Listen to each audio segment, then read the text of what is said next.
Sebuah negara mengalami perubahan pemerintahan dari otoriter ke demokratis. Sebagian besar masyarakat mengalami kesulitan untuk beradaptasi pada perubahan ini. Lalu bagaimana perubahan ideologi politik dari otoriter ke demokratis dapat mempengaruhi perkembangan sosial dan ekonomi suatu negara?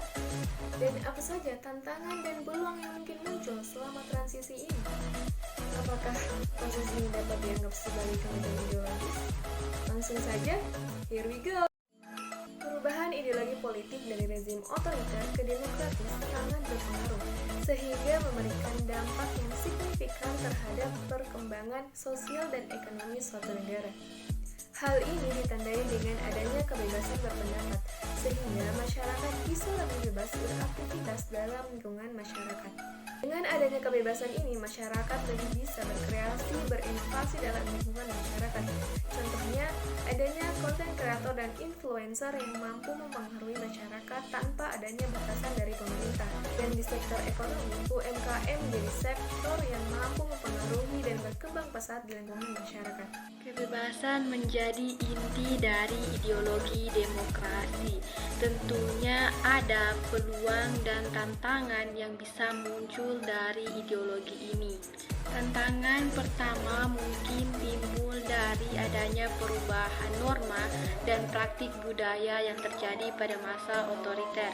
Masyarakat harus beradaptasi dengan nilai-nilai demokrasi seperti partisipasi aktif, kebebasan berekspresi, dan hak asasi manusia. Ketidakpastian dan ketidakstabilan politik dapat terjadi pada masa transisi yang mempengaruhi investasi dan pertumbuhan ekonomi.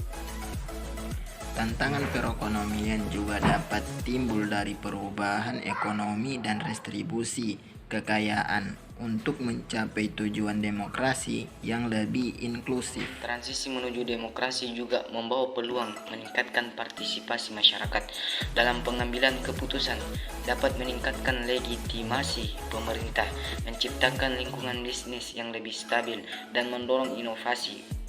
Peningkatan hak asasi manusia dan kebebasan berekspresi dapat menjadi landasan bagi masyarakat yang lebih terbuka dan kuat. Proses ini bisa dilihat sebagai kemajuan ideologi karena mengedepankan nilai-nilai demokrasi yang mengedepankan pluralitas, partisipasi warga negara, dan penghormatan terhadap hak asasi manusia. Namun penting untuk diingat bahwa setiap transisi politik bersifat unik dan hasilnya dapat bervariasi tergantung pada banyak faktor, termasuk dukungan publik, kepemimpinan politik, dan kondisi ekonomi global.